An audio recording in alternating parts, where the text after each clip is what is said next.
చూడండి, ఎఫెసీయులకు రాసిన పత్రిక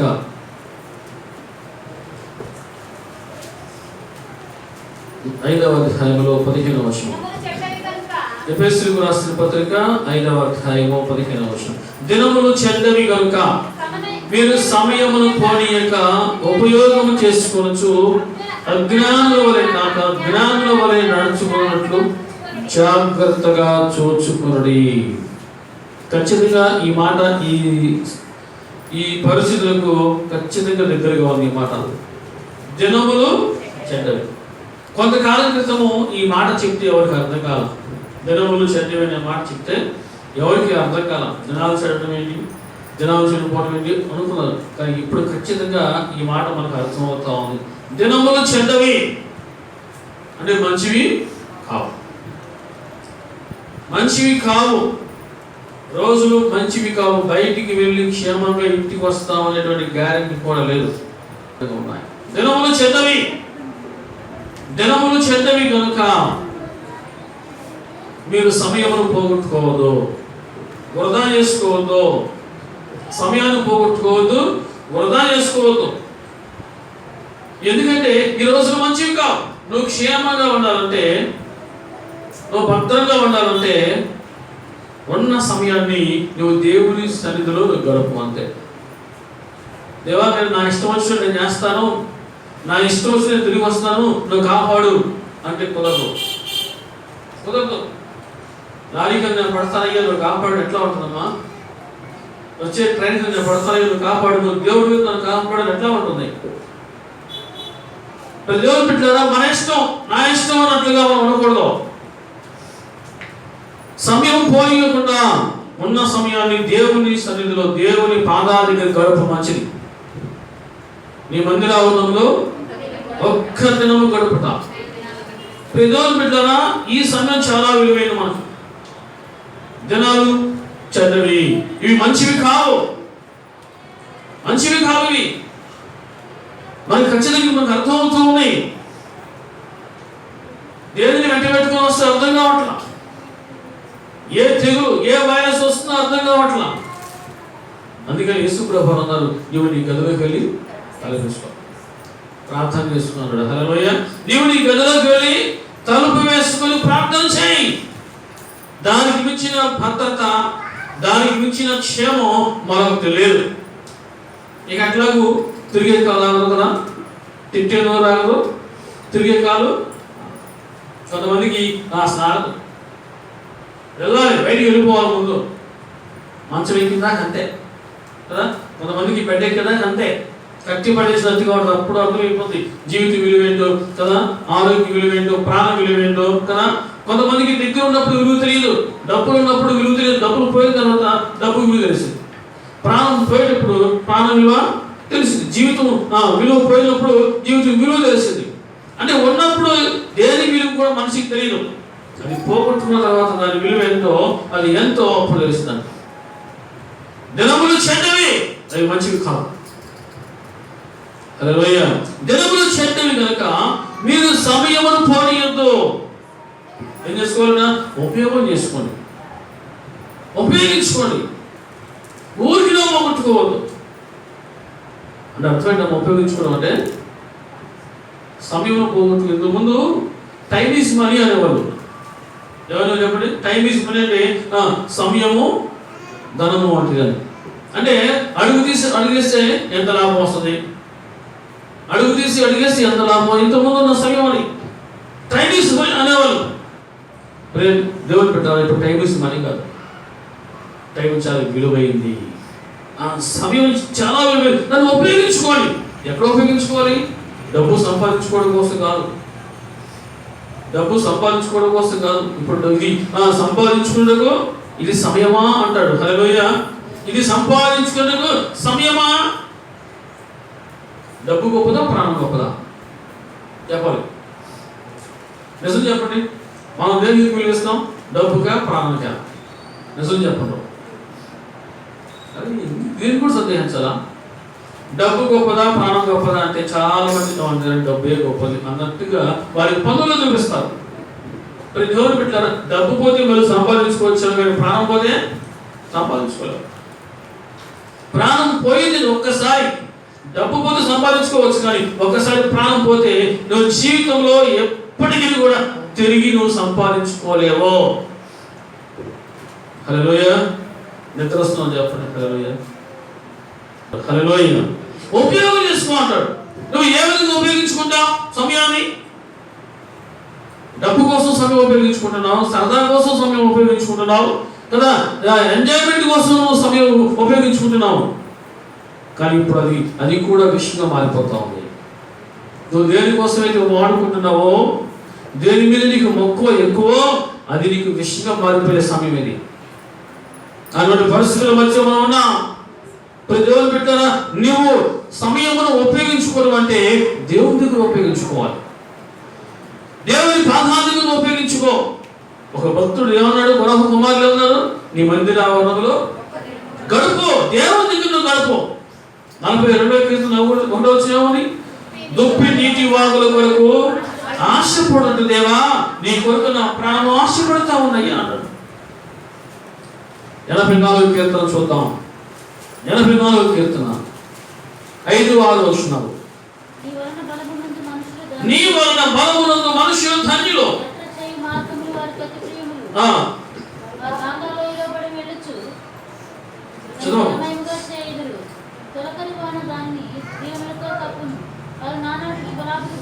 వారు నానాటికి బలాభివృద్ధి నొందుచు, వారు నానాటికి బలాభివృద్ధి నొందుచు ప్రయాణం చేయుదురు. ఇక్కడ వారు అనేది ఎవరమ్మా? ఎవరు? మందిరమునందు ఎవరైతే నివసిస్తారో, దేవుని ప్రాధాన్యతలు ఎవరైతే ఉంటారో వారు ధన్యులు. దేవుని మందిరమునందు నివసించువారు ధన్యులు. 3వ వచనం, సైన్యములకు అధిపతి యెహోవా నా రాజా నా దేవా, నీ బలిపీఠములొద్దనే పిచ్చుకలకు నివాసం దొరికెను.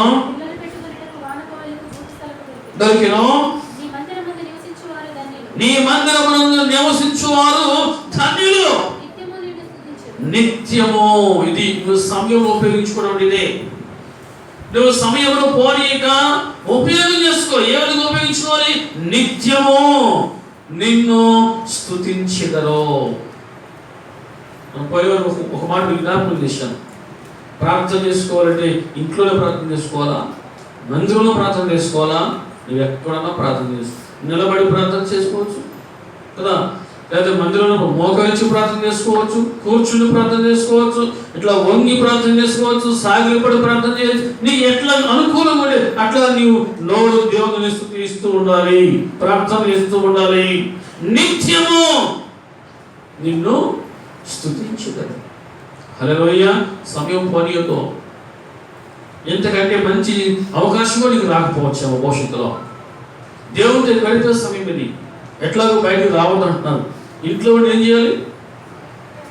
అవకాశం ఉన్నంత వరకు దేవుని బిడ్డలారా దేవుని స్తుతిస్తూ ఉంటారు. వారు బలము కలిగి ఉంటారు. చూడండి 5వ వచనం, నీ వలన బలమునందు మనుషులు ధన్యులు. నీ వలన, దేవుని వలన ఎవరైతే బలం పొందుకుంటారో వారు ధన్యులు. దేవుని వలన బలం నువ్వు ఎలా పొందుకుంటావు? నువ్వు ఆయన మందిరంలో ఉన్నప్పుడు, నీవు ఆయనను స్తుతించినప్పుడు. ఉపయోగించుకో, సమయం ఉపయోగించుకో. 27వ కీర్తన 4వ వచనం ఒక మాట చూద్దాం. 27:4 ఉంది, దేవా నేను నీ యొద్ద ఒక్క వరము అడుగుతాను, యెహోవా ప్రసన్నతను చూచుటకు, ఆయన ఆలయములో ధ్యానించుటకు, నా జీవిత కాలమంతయు నేను యెహోవా మందిరములో నివసింపగోరుచున్నాను. ఆపత్కాలమున ఆయన తన పర్ణశాలలో నన్ను దాచును. ఇదే కాలం ఇది. ఇదే కాలం చెప్పండి. ఆపత్కాలం ఇది. ప్రతి మనిషి కూడా ప్రమాదంలో ఉన్నాడు. నాకు రాలేదే, నాకు రాదులే, వాళ్ళకి వచ్చింది అనుకోవద్దు. దేవుని బిడ్డలారా, రాదు అనే గ్యారంటీ ఇప్పుడు ఎవరికి లేదో. దేవుని బిడ్డలారా, దేవుని వాక్యం సెలవిస్తాం. ఇది ఆపత్కాలం. ఇది ఆపత్కాలం. ఈ ఆపత్కాలంలో దేవుని బిడ్డలారా, నీవు దేవుని దగ్గర గడుపు. మనం చూస్తున్నాం, యెహోవా యొద్ద ఒక్క వరము అడుగుతని దానిని నేను వెతుకుచున్నాను. దేని వెతకాలన్నా? దేని వెతకాలన్నా? యెహోవా ప్రసన్నతను చూడాలి. ఆయన ఆలయంలో ధ్యానించాలి. ఆయన ప్రసన్నతను చూడాలి. ఆయన ఆలయంలో ధ్యానించాలి. నా జీవిత కాలం అంతయు యెహోవా మందిరములో నివసింపబోచున్నా.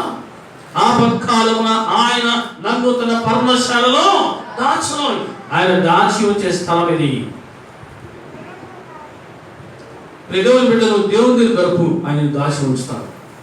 ఈ ఆపద నుంచి తప్పించిన ఆయన ఒక్కడ మాత్రం గౌరవం కాదు, ఎవరి వల్ల కాదు. ఈ ఆపద కాలంలో నువ్వు క్షేమంగా సురక్షితంగా ఉండాలి అంటే ఆయన మందిరంలో గడపాలి. అది ఇల్లు కావచ్చు, దేవుని మందిరం కావచ్చు. నువ్వు ఎక్కడ ప్రార్థన చేస్తావో అదే దేవుని మందిరం. హల్లెలూయా. నువ్వు ఎక్కడ ప్రార్థన చేస్తావో అదే దేవుని మందిరము. తెలిసి ఎవరు కూడా నిప్పులను చేతిలో పెట్టుకుంటారా? తెలిసి ఎవరు కూడా నిప్పులను చేతిలో పెట్టుకుని ఇది నాకు కాదులే అనుకుంటే వేయడం పరిస్థితి. వాడు తెలివిగలవాడు, తెలివి తక్కువడా. అరచేతులు నిప్పులు పెట్టుకుని నాకు కాలదు అనుకుంటే వాడు తెలివిగలవాడు, తెలివి తక్కువడా. ఈ ఆపత్కాలము అంత భయంకరమైనది. దావీదు అంటున్నాడు, నేను దేవుని యొక్క ఒక్క వరము అడుగుతుని ఆయన ప్రసన్నతను చూడాలి. హల్లెలూయా. నిజంగా ఈనాడు ఎంతమందికి ఆశ ఉంది? ప్రాణం పోయే స్థితిలో ఉండి కూడా, ఆపదలో ఉండి కూడా ఈనాడు లోకం మీద ఉన్న ఆశ, లోకం మీద ఉన్న వ్యామోహం ఇంత అంత కలిగిన మానవుడికి. లోకం మీద ఎంత ఆశ, ఎంత వ్యామోహం, ఎంత ఆశ, ఎంత వ్యామోహం. దేవుని బిడ్డ, నీ ఆశ నీ వ్యామోహమే నేను వచ్చిందే. నేను మళ్ళీ పైకి అవ్వకుండా చేస్తే జాగ్రత్త. వాటిని వదిలేసుకుంటూ ధనుడు అవుతావు. నువ్వు వాటిని పట్టుకుని వేలాడితే నువ్వు మునిగిపోతావు. మళ్ళీ జీవితంలో పైకి లేవలేవంతే. ఈ ఆపత్కాలంలో నువ్వు క్షేమంగా ఉండాలంటే ఆయన ఆలయంలో ధ్యానిస్తూ, ఆయన ఆలయంలో ప్రార్థన చేస్తూ ఉండు. సమయం పోయిందో ఉపయోగం చేసుకో. బైబిల్ చదువుకో. ఇంట్లో ఉన్నప్పుడు మీకు చాలాసార్లు నేను హెచ్చరిస్తా ఉన్నా, నువ్వు పడచివరి పెడితే నాకు నష్టం లేదు, దేవునికి కూడా నష్టం లేదు. నువ్వు ప్రార్థన చేయకపోతే నాకు నష్టం లేదు, దేవునికి నష్టం లేదు. దేవుని బిడ్డ, నువ్వు క్షేమంగా ఉండాలంటే నువ్వు ఇంట్లో ఉండి ప్రార్థన చేసుకో. నువ్వు క్షేమంగా ఉండాలంటే నువ్వు దేవుని దగ్గర గడుపు. ఆయన నిన్ను తన పర్ణశాలలో దాచును. దావీదు అంటాడు, నా దాగు చోటు నీవేనయ్యా అంటాడు. హల్లెలూయా. నా దాగు చోటు నీవే, నా ప్రాకారము నీవే, నా కోట నీవే, నా దుర్గము, నా శైలము నీవే, నా దాగు చోటు నీవే. నువ్వు ఎక్కడికి కాకుండా ఈ ఆపత్కాలంలో దేవుని కాపుదల లేకపోతే ఒకటిదే, దేవుని కాపుదల లేకపోతే ఒకటిదే, దేవుని సహాయం లేకపోతే ఒకటిదే. నువ్వెంత ఉన్నతమైన వ్యక్తివైనా సరే, ఎంత బలవంతుడైనా, ఎంత ధైర్యవంతుడైనా సరే, దేవుని బిడ్డలా గుర్తుపెట్టుకో, ఇది ఆపత్కాలము. ఆపద వస్తున్నప్పుడు తెలివిగా తప్పుకునేవాడే తెలివిగలవాడు. దాన్ని ఎదుర్కోవాలి, ఢీకొందని అనుకునేవాడు మూర్ఖుడు అవుతాడు. నువ్వు దాగి ఉండాలంటే దేవుని రెక్కల నుండి నువ్వు ఆశ్రయించాల్సిందే. 91 క్రితం మనం చూస్తున్నాం 3వ వచనంలో, 91:3 మనం చూస్తున్నాం. వేట కాని ఊరిలో నుండి ఆయన నిన్ను విడిపించును, నాశనకరమైన తెగులు రాకుండా నిన్ను రక్షించును. ఆయన తన రెక్కలతో నిన్ను కప్పును. హల్లెలూయా. ఆయన తన రెక్కలతో నిన్ను కప్పును. ఆయన రెక్కల క్రింద నీకు ఆశ్రయం కలుగును. కోడి పిల్ల దూరంగా ఉండి, నేను తల్లి రెక్కల కింద ఉన్నా అనుకుంటే దూరంగా ఉండి, నేను తల్లి రెక్కల కింద ఉన్నాను అనుకుంటే అది తిరగలదా, లేకపోతే తను మోసం చేసుకుంటుందా? నువ్వు దేవుడికి దూరంగా ఉండి నేను దేవుడి రెక్కల కింద ఉన్నా అనుకుంటే నేను మోసం చేస్తున్నట్టే. సమయంలో పోనీ కదాన్ని సద్వినియోగం చేసుకో, ఉపయోగించుకో. వాక్యం సెలవిస్తుంది, నాశనకరమైన తెగులు రాకుండా ఈ భక్తులను వారు చెప్పండి. మరలా ఈ మాట, నాశనకరమైన ఎవరికి చెప్తున్నారు? నా చెప్తున్నారా? మీ ప్రక్కన నాశనకరమైన, సిగ్గుపడద్దు, బయటెక్కినప్పుడు సిగ్గుపడదాం, ఇప్పుడు చెప్పండి. నాశనకరమైన తెగులు రాకుండా నిన్ను రక్షించు. హల్లెలూయా. ఎవరు రక్షించగలరు చెప్పు? నా దేవుడు నిన్ను రక్షించును గాక అని చెప్పండి. ఎవరు నా చెప్తున్నారా? మీ పక్కన చెప్పండి, నా దేవుడు. ఏంటంటే పిచ్చి కాలుకొని వేలు లెక్క పెట్టుకుంటున్నాడు. ముద్దులో కనబడలేదు నువ్వు. నా దేవుడు నిన్ను రక్షించునుగాక. హల్లెలూయా. నువ్వు దేవుని సన్నిధిలో నువ్వు ఉపయోగించుకో. నువ్వు దేవునికి దగ్గరగా ఉంటే నీకు ధైర్యం ఉన్నట్టే. నువ్వు దేవునికి దగ్గరగా ఉంటే నీకు దాగు చోటు ఉన్నట్టే. దేవుని వాక్యం సెలవిస్తుంది, మహోన్నతుని చాటున నివసించువాడే సర్వశక్తుని విశ్రమించువాడు. నువ్వు ఎక్కడ నివసించాలన్నా మహోన్నతుని చాటున. దేవుని పెట్టారా, నువ్వు నివసించాల్సిన స్థలం అదే. ఇప్పుడు ఈ ఆపత్ కాలంలో నువ్వు అటు ఇటు తిరిగి నువ్వు ఆపద తెచ్చుకునే కంటే కూడా దాన్ని తప్పించుకోవాలంటే ఆయన దగ్గర నువ్వు నివసించాలి. మహోన్నతుని చాటున నివసించు. ఆయన తన రెక్కలతో నిన్ను కప్పను. నువ్వు ఆయన దగ్గరగా ఉంటే ఏం చేస్తాడైనా? తన రెక్కలతో నిన్ను కప్పను. చూడండి 14 వచనం, 91:14. అతడు నన్ను ప్రేమించుచున్నాడు కనుక అది హల్లెలూయా. అందులో అతడు నన్ను ప్రేమించుచున్నాడు కనుక నేను అతనిని తప్పించెదను. దేని నుంచి తప్పిస్తాడా? నాశనకరమైన నీకు అపాయం ఏమీ రాదు, ఏ తెగులు నీ గుడారములో సమీపించదు. అతడు నన్ను ప్రేమించుచున్నాడు కనుక నేను అతనిని తప్పించెదను. నువ్వు తప్పించబడాలి అని కోరిక నీకుంటే మహోన్నతుని చాటున నువ్వు ఖచ్చితంగా నివసించాల్సిందే. నివసిస్తున్నట్టుగా ఉంటే నిన్ను నువ్వు ఆపదకు అప్పగించుకున్నట్టే. ఆపదలు విస్తరిస్తాయంట, వాక్యం సెలవిస్తుంది. అటువంటి వారికి ఆపదలు విస్తరిస్తాయి. ఎక్కువ అవుతాయి. అతడు నన్ను ప్రేమించుచున్నాడు కనుక ఎవరైతే దేవుని ప్రేమిస్తారో దేవుని బిడ్డలా వారు తప్పించబడతారు. ఇక్కడ ఉన్న వాళ్ళందరినీ ఒక ప్రశ్న అడిగితే అందరూ ఎస్సే అంటారు. నేను దేవుని ప్రేమించుచున్నాను అన్న వాళ్ళు ఒకసారి హల్లెలూయా చెప్పండి. హల్లెలూయా చెప్పండి. నిజముగా నేను దేవుని ప్రేమించుచున్నాను అన్నాడు. హల్లెలూయా. ఎంత డౌటో దేవుని ప్రేమించడం అర్థమేనమ్మా? నేను ఆత్మను గైకొనటం. మొదటి యోహాను పత్రిక 5వ అధ్యాయంలో 3వ వచనం చూస్తున్నాం. యోహాను సువార్త 14వ అధ్యాయంలో మనం చూస్తున్నాం. మనం ఆయన ఆజ్ఞలు గైకొనుటయే దేవుని ప్రేమించుట. 14వ అధ్యాయము 15వ వచనం. యోహాను సువార్త 14:15. మీరు నన్ను ప్రేమించిన యెడల నా ఆజ్ఞలు గైకొందురు. హల్లెలూయా. నువ్వు ఆయన ప్రేమిస్తే ఏం చేస్తావన్నా? చాలా మందికి గుడి కనపడగా అర్థాలు వేసుకోవడం కదా, ఇట్లా అనుకోవడం కొంతమందికి ప్యాషన్ అయిపోయింది. అలా అట్లా అనుకుంటే దేవుడు నేను నా భక్తులు అంటాడు అనుకోబాగట్లేదు. దేవుడు అట్లాంటి పై రూపాలను చూడడం. హల్లెలూయా. హృదయాన్ని చూస్తాడు దేవుడు. చూసిన హృదయాన్ని పైకి నువ్వు లెక్కలు వేసుకొని కదా, లేకపోతే ఇట్లా దేవుడు పంపిసి ఇట్లా అనుకోవడం, ఇది చూడ దేవుడు నేను అంతే ఎంత ఇష్టమో నీకు అనడం. నిజంగా ఆయన ప్రేమిస్తున్నావు అంటే అర్థం ఒకటే, నీవు దేవుని ఆజ్ఞలు గైకొంటే నువ్వు ఆయనను ప్రేమించినట్టు.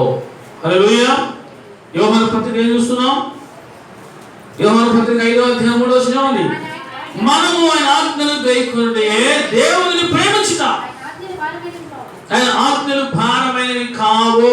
హల్లెలూయా. ఆయన ఆజ్ఞలు భారమైనవి కావు. మనము ఆయన ప్రేమించడం అంటే అర్థం ఏంటి? ఆయన ఆజ్ఞలు గైకొనుటే. దేవుని బిడ్డలు నువ్వు నిజంగా ఆయన ప్రేమిస్తే నువ్వు తప్పించబడతావు. దేని నుంచి? ఈ ఆపద నుంచి, దేని నుంచి? ఈ శ్రమ నుంచి, దేని నుంచి? ఈ తెగుల నుంచి తప్పించబడదుగాక. ఆమేన్. అందరూ ఎవరు చెప్తున్నా? ఆమేన్. తప్పించబడదుగాక. నీకు ప్రశ్న చెప్పు, తప్పించబడదుగాక. ఆయన బయట ఎటుపడతారు వారు. హల్లెలూయా. దేవుడు కాపాడేవాడే. నా ఇష్టమయ్యేది నువ్వు కాదు, దేవుడు అంటే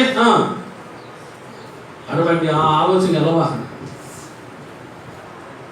నువ్వు ఆయన గదిని విడిచిపెట్టి బయటికి వెళ్తున్నావంటే, ఆయన మందిరం విడిచిపెట్టి నువ్వు బయటకు వెళ్తున్నావంటే, ఆయన పాదాలు విడిచిపెట్టి నువ్వు బయటకు వెళ్తున్నావంటే నువ్వు ఆపదలు కొని తెచ్చుకుంటున్నావు అని అర్థం. హల్లెలూయా. ఒక ఇంట్లో ఇద్దరు అక్క చెల్లెలు ఉన్నారు. యేసు ప్రభు వారిని ఆ ఇంటికి ఆహ్వానించాడు. చౌరమ్మలో మార్తా మరి ఇక్కడ మార్తలు ఎంతమంది ఉన్నారో కదా, లాజరు లాంటి వాళ్ళు ఎంతమంది ఉన్నారు? హలో చెప్తున్నారు. పిలిచారు, ఇంటికి ఆహ్వానించారు. కానీ యేసు ప్రభు వారికి దగ్గరగా ఉంది ఎవరమ్మా? ఎవరు? ఎక్కడ కూర్చున్నామే? ఆయన పాదాల దగ్గర కూర్చుంది. హల్లెలూయా. ఆయన పాదాల దగ్గర కూర్చుని ఆయన బోధ వింటా ఉంది. మార్త ఏం చేస్తా ఉంది? అనేకమైన పనులు పెట్టుకొని కదా తొందరపడతా ఉంది, ప్రక్కన వాళ్ళని విసుగుపడతా ఉంది కదా, చిరాకు పడతా ఉంది. పనులు ఎక్కువైతే మనిషికి చిరాకు తొందర ఎక్కువే. కాబట్టి చేయగలిగినంత పనే పెట్టుకో, మించిన పని పెట్టుకోవాలి. డబ్బులు ఎక్కువ వస్తాయి అనేసి ఈ డబ్బులు నువ్వు ఎంత పోగేసుకున్నా సరే ఎన్ని నువ్వు మించి తీసుకుంటే హాస్పిటల్కే. అర్థమవుతుంది మీకు? హల్లెలూయా. చేయగలిగినంత మట్టికే చేసుకో. నీవు నీ దేహాన్ని కష్టపెట్టుకోబాకు, తగినంత మట్టిగా వాడుకో. ఇప్పుడు బైక్ మీద వెళ్ళినంతసేపు నీకు ఇబ్బంది లేదు. బైక్ మొరాయిస్తే బైక్ అది ఇబ్బంది. అంటే ఈ దేహం మనకు ఉపయోగపడుతున్నంత కాలం ఇబ్బంది లేదు. అది ఒకసారి మొరాయించిందో దాన్ని మళ్ళీ మన కంట్రోల్ తెచ్చుకోవాలంటే కొన్ని వేల రూపాయలు దాపం వేయాల్సింది.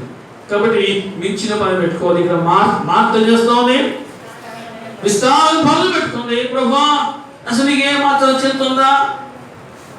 నేను ఒక్కదాన్ని పని చేస్తా ఉంటే మరి నీ పాదాలను కూర్చుని బోధ చేస్తా, బోధ ఎంత ఉన్నాయి.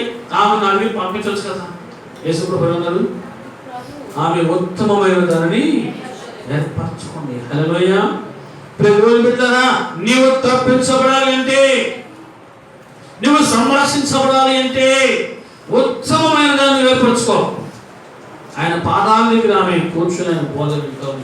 అంతకు మించిన ఉత్తమమైన మార్గము మరొకటి గంజీలు కాదు. ఏమంది?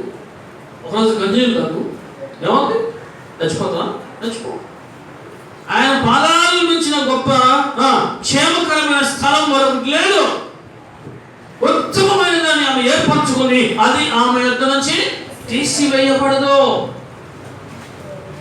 అనేక సార్లు మనం కూడా ఇదే పరిస్థితిలో ఉన్నాం. ఆయనకు దగ్గరగా ఉన్నాం అనుకుంటున్నాం, కానీ మార్తలాగా మనం మన సొంత పనుల మీద ఎక్కువ ధ్యాస పెడతా ఉన్నాం. అవునంటావు కాదంటావా?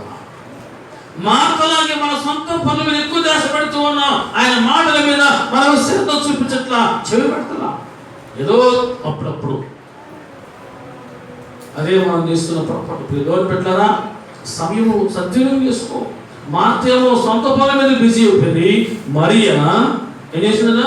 సమయమును ఆయన దగ్గర గడుపుతా ఉంది. ఉత్తమమైన దాన్ని ఏర్పరచుకోండి. ఎంత ప్రశాంతంగా ఉందో మరియా. వింటాం కదా, వింటాం. కానీ మనలో ఉన్న స్వభావం ఏంటి? మార్త స్వభావమే. మార్త స్వభావమే. మరియా ఉత్తమమైన దాన్ని ఏర్పరచుకుంది. అది ఆమె యొద్ద నుంచి తీసివేయబడదు. దినములో చెడ్డలు దేవుని పెట్టారా? ఇది ఆపత్కాలము. ఈ ఆపత్కాలమున నువ్వు దాగి ఉండే స్థలం ఏం తెలుసా? దేవుడి సన్నిధి మాత్రమే. కొరహు కుమారుడు, కొరహు ఇంటికి శాపం వచ్చింది. భూమి నోరు తెరిచి ఆ ఇంటి వారందరూ మృంగివేసి ఒకరిద్దరు బతికి దూరంగా పారిపోయారంట. వాళ్ళు వచ్చి ఎక్కడికి వచ్చి తలదాచుకున్నారంట? దేవుని సన్నిధికి వచ్చి దాచుకున్నారు. హల్లెలూయా. వాళ్ళు క్షేమంగా ఉన్నారయ్యా. అయ్యా నీ మందిరంలో ఒక్క దినము గడపట 1000 దినాలు కనిపిస్తుంది. మేము పిసుకులు లాంటి వాళ్ళం అయ్యా. ఏమంటున్నాడు? మేము పిసుకులు లాంటి వాళ్ళము, నీ మందిరంలో నివసించేవారు ధన్యులు అని కొరహు కుమారులు తెలుసుకున్నారు. లోకములో ఆయన సన్నిధి నిర్మించిన గొప్ప క్షేమకరమైన స్థలము లోకములు ఎక్కడ కూడా లేదు. దినములు చెడ్డవి. మరి ఇక్కడ ఎపిసోడ్ రాసిన పత్రికలో మనం చూస్తూ ఉన్నాం. 5వ అధ్యాయంలో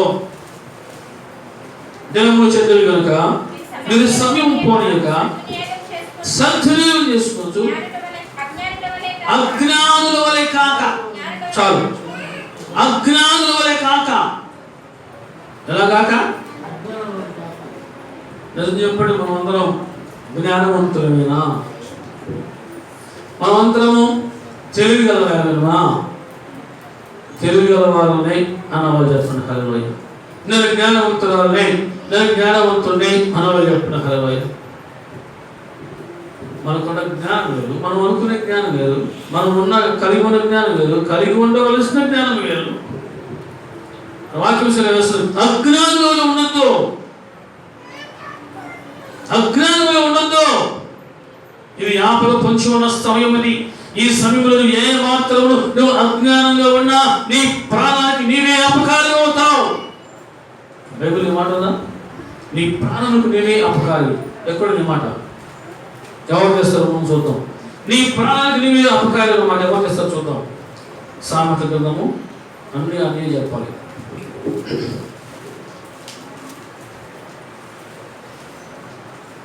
సామెత గ్రంథము 19వ అధ్యాయం 8వ వచనం.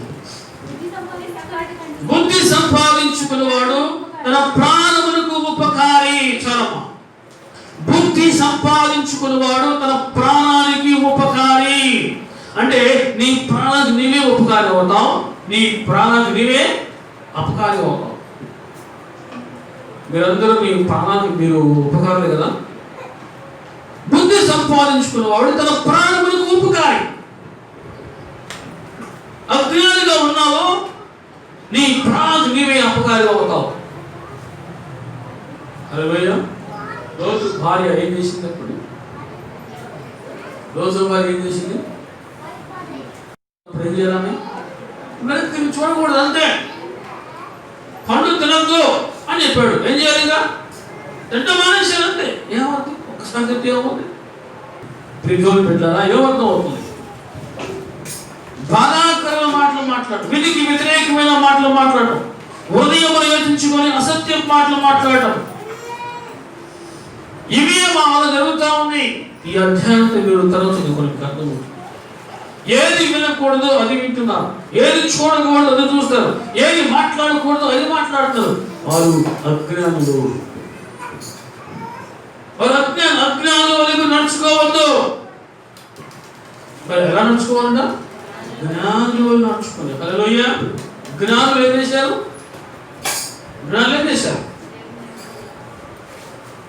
వారు యేసు ప్రభువారు ఉన్నటువంటి స్థలానికి ఏం చేశారు? ఆయన పూజించింది. హల్లెలూయా. ఆయన పూజించింది. దానియేలు ఏం చేశాడు? దానియేలు నువ్వు బహుప్రియుడవు, నా మాటలు ఆలకించిన నువ్వు నీ మనస్సును ఒప్పించావు, నువ్వు జ్ఞానవంతుడివి కనుక దానిని కాపాడబడ్డాడు. దేవుని మాటలు ఆలకించేందుకు నీవు నీ మనస్సును ఒప్పించాలి. హల్లెలూయా. నువ్వు జ్ఞానిగా ఉండాలి. నువ్వు జ్ఞానిగా ఉండు, అజ్ఞానిగా ఉండొద్దు. లోకస్థమ జ్ఞానం, ఈ లోక జ్ఞానం దేవుని దృష్టికి కావలసిన ఈ లోక జ్ఞానం కాదు. దేవుని పట్ల అది అక్కడికి రానే రాదు. కావలసిన దైవిక జ్ఞానం కావాలి. పైనుండి వచ్చే జ్ఞానము అది కావాలి. పైనుండి వచ్చే జ్ఞానం కావాలి. అది మృదువైనది, పవిత్రమైనది, అది సమాధానకరమైనది. అటువంటి ఆ జ్ఞానము కలిగిన వారు జ్ఞానవంతులు అవుతారు. హల్లెలూయా. జ్ఞానులు వచ్చి పూజించారు. హల్లెలూయా. జ్ఞానుల వలె నడుచుకోండి. జ్ఞానుల వలె వారు ఏం చేసిన మనం చూద్దాం. ఎఫెసీ పత్రిక 5వ అధ్యాయంలో మనం చూస్తున్నాం. ఎదురు పెట్టారు 14 చదువుకుందాం.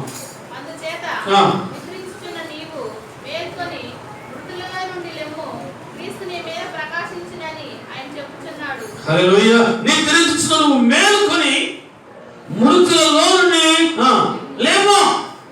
క్రీస్తు నీ మీద ప్రకాశిస్తూ ఉన్నాడు. క్రీస్తు నీ మీద ప్రకాశిస్తూ ఉన్నాడు. నువ్వు ఎంతకాలం మత్తుడుగా ఉంటావు? నువ్వు జ్ఞానిగా ఉండి మేలుకొని ఉండాల్సిందే.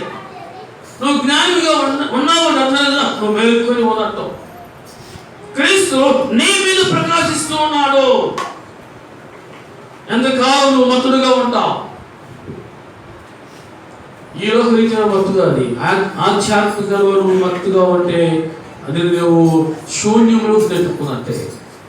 ఆత్మీయంగా నువ్వు ఒత్తుడిగా ఉండకూడదు. ప్రియమైన బిడ్డలారా, పరమగీతలో ఒక మాట 5వ అధ్యాయంలో, నేను నిద్రించితేనే కానీ నా మనస్సు మేలుకొని ఉన్నది.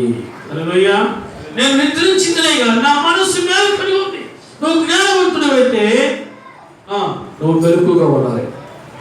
మత్తయి సువార్త మనం చూస్తున్నాం 24 అధ్యాయాలు. ఇక్కడ బుద్ధి గల కన్యకలు, బుద్ధి లేని కన్యకలు చూస్తూ ఉన్నాం. బుద్ధి గల కన్యకలు ఏం చేశారు? వారు మెలకుగా ఉన్నారు, సిద్ధంగా ఉన్నారు. వారు మెలకుగా ఉన్నారు, సిద్ధంగా ఉన్నారు కనుక వారు లోపలికి చేర్చబడ్డారు. లోపలికి రండి అని అనిపించుకున్నారు. మెలకు లేనివారు, సిద్ధపాటు లేనివారు ఎవరు అనిపించుకున్నారు? మీరెవరు నాకు తెలియదు, నా ఎదురు నుంచి మీరు పోండి, మీరెవరు నాకు తిరిగి తలుపులు వేయబడ్డాయి. దేవుని బిడ్డలారా, చాలా జాగ్రత్తగా ఉన్నారు. దేవుని రాకడ గుర్తులు ఇవన్నీ కూడా దేవుని రాకడ గుర్తులు అంటున్నారు పెద్దవాళ్ళు. దేవుని లేఖనాలు చదివిస్తూ ఉన్నాయి. ఇవన్నీ కూడా ఆయన రాకడ గుర్తులో తెగులు వస్తూ ఉన్నాయి, మిడతలు ఉన్నాయి, మిడతలు భూకంపాలు వస్తాయి. రోజు తీర్చు రోజు మన ఇండియాలో ఎక్కడో దగ్గర భూమి కనిపిస్తూనే ఉంది. 3.5, 4.5, 6.2 దాటిలో అయిపోయింది. ప్రజెంట్ ఎంత నడుస్తుంది? 3.5, 4.5. దాని తీవ్రత 6.2 వచ్చిందో అయిపోయింది. అంత భయంకరమైన దుర్చితలో మనం ఉన్నాం. ఆయన రాకడు గుర్తులు ఇవన్నీ కూడా మీరు మెలకుగా ఉండి, సిద్ధపడి ఉండండి, మీరు జ్ఞానులుగా ఉండండి. వారు లోపల చేర్చబడ్డారు. లేటుగా వచ్చారు, సిద్ధపాటు లేని వాళ్ళు. మీరెవరు నాకు తెలియదు, వెళ్ళిపోండి అన్నారు. అంతకు మించిన అవమానం మరొకటి ఉండదు. దేవుని బిడ్డలారా, లోపలికి రండి అని అనిపించుకునే గుంపులు నీవు నేను ఉందముగాక. ఆమేన్. చూడండి, యాకోబు పత్రికలో మనం చూస్తున్నాం. ముగించుకుందాం. యాకోబు పత్రిక 5వ అధ్యాయం 8-9 వచనం.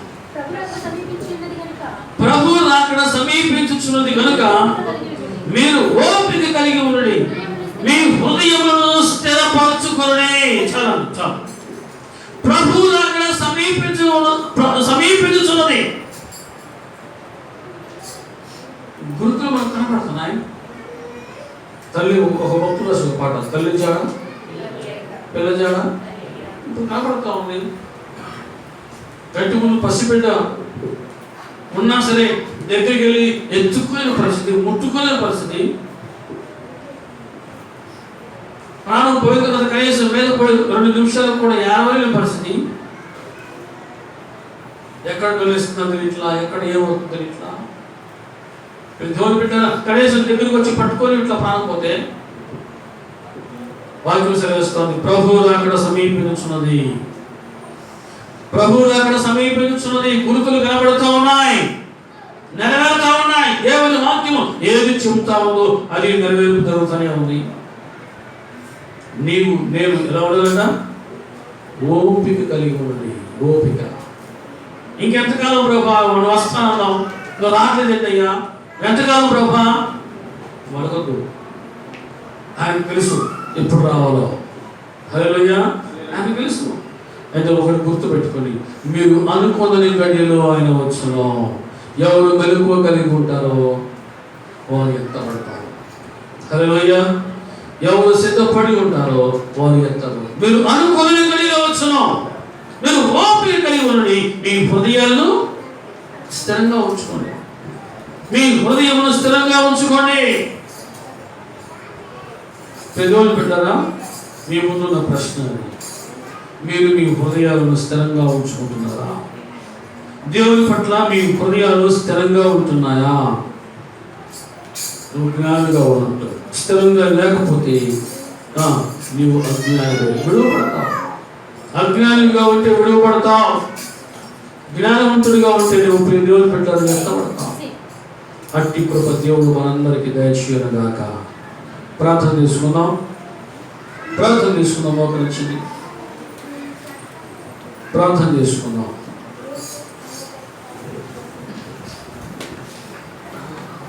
ప్రార్థన. దేవుని పెట్టారా ఒకసారి మనం పరిశీలన చేసుకుందాం. దినములు చెడ్డవి, సమయంలో పోనీ యొక్క సద్వినియోగం తీసుకో. ఏమో ఈరోజు మనకు ఆఖరి రోజు, ఏ గడిలో ఏమి జరగబోతుందో మనకు తెలుసా?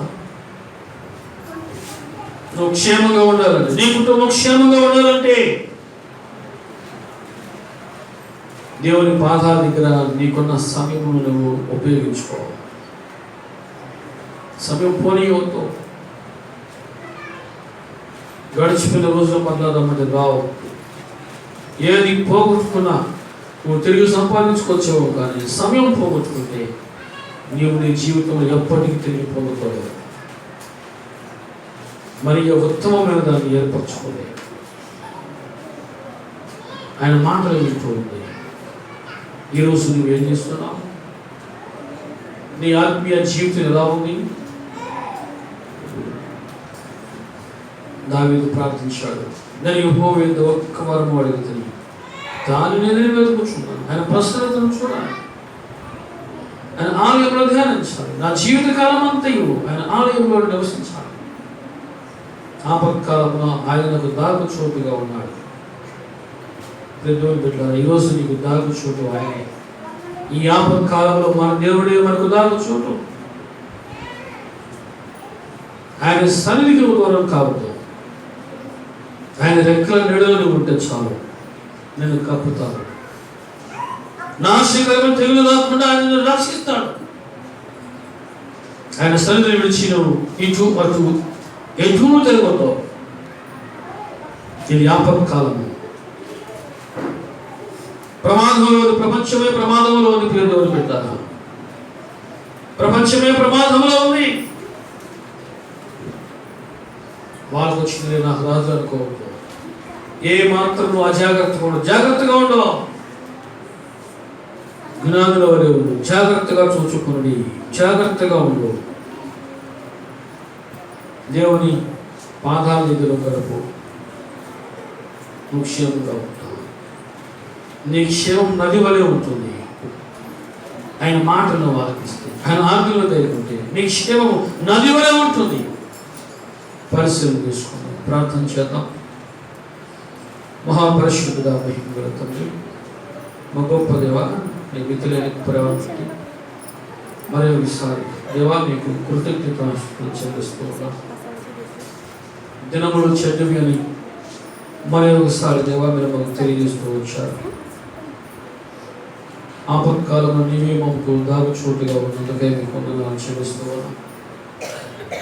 దేవా నీ వాక్యములు విని కూడా అజాగ్రత్తగా ఉంటే, అజ్ఞానుల వల్ల ఉంటే దేవా దయతో మమ్మల్ని క్షమించు. జ్ఞానులుగా ప్రభా జాగ్రత్త కలిగి జీవించే బాధ్యత మా అందరూ రాజ్యం. విత్తబడిన ఈ మాటలు ప్రభా నీ బిడ్డల హృదయాలు మీరు పలకచ్చు. యేసుక్రీస్తు నామములో అడుగుచున్నాము తండ్రి, ఆమేన్.